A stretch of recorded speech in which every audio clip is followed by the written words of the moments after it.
হয়ে গেছে। Welcome to my channel শিল্পী বিশাল। তো গাছ দেখতে পাচ্ছ ভিডিওটা আমার পরে মাছ খাচ্ছে। তো তারপরে দেখো ডিম এগুলো টিকটিকে পেরেছে। তারপরে বারান্দাটা লেপে নিয়েছি। তো লেপে তারপরে দেখতে পাচ্ছ তো ওই রান্নাঘরের বারান্দাটাও লেপে নেব। তো লেপে তারপরে বেলেগ কাজ করবো। তো গাইজ ভিডিওটা ভালো লাগলে লাইক কমেন্ট আর সাবস্ক্রাইব করে দিও।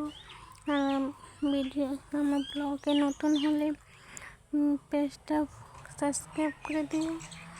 আরও যদি পুরনো হয়ে থাকো ভিডিওটা কেমন হয়েছে মেসেজ করে বলো। তো আমার পরে মেসেঞ্জারে বলো। তো আমার বড় বিছনা তুলেছিল কীরকম, তারপরে আমি ঠিক করে নিচ্ছি। তো দেখে রাখো।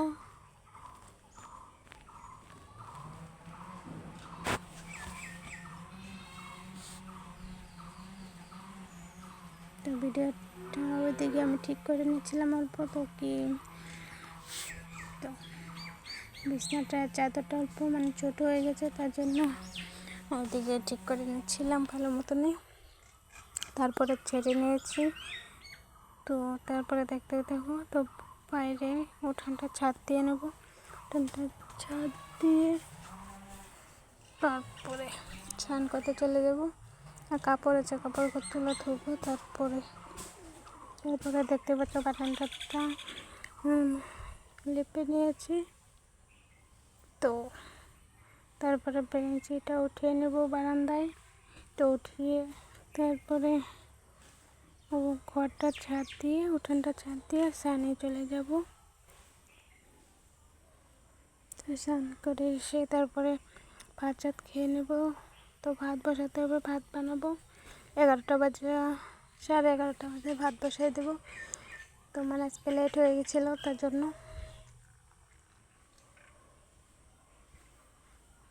তো ঘরটা ছাদ দিয়ে এখন বারান্দাটা ছাদ দিচ্ছি পুরোটা। তো উঠান ছাদ দিয়ে ওটা দেখালাম না। তো একবার স্নান করে চলে এসে দেখতে পাচ্ছ কাপড়গুলো ধুয়ে তারপর স্নান করে চলে আসলাম। আমার বরে ভাত বেজেছিল ডিম দিয়ে, তো ওইগুলো খেয়ে নিয়েছি। তারপরে আমি রান্না বসিয়ে দিয়েছি। এটা হলো ঘন্ট বানাবো আর ডাল, এটা বসিয়ে দিয়েছি। ডাল হয়ে গেছে প্রায়। তো ওইখানে ভাত হয়ে গেছে। তো তারপরে পালং শাক বানাবো। তারপরে দেখতে পাচ্ছ ওইদিকে কাপড় ধুয়ে এসে স্নান করে এসে লেড়ে দিয়েছে কাপড়গুলো। তো বিকালবেলা জলগুলো বোতলে ভরে নিয়ে আসবো। দেখতে পাচ্ছ তো বোতলে ভরে নিয়ে আসছি, দেখতে পাবো। তারপরে 4টা বোতলে ভরে নিয়ে আসবো। তো তারপরে রান্না করে চলে আসলাম এগুলো মানে গোছাতে।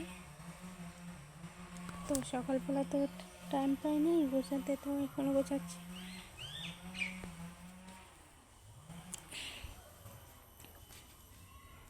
তো তারপরে কাজ চাষ করে এসে হাত পা ধুয়ে এসে তো জল খেয়ে নিচ্ছি।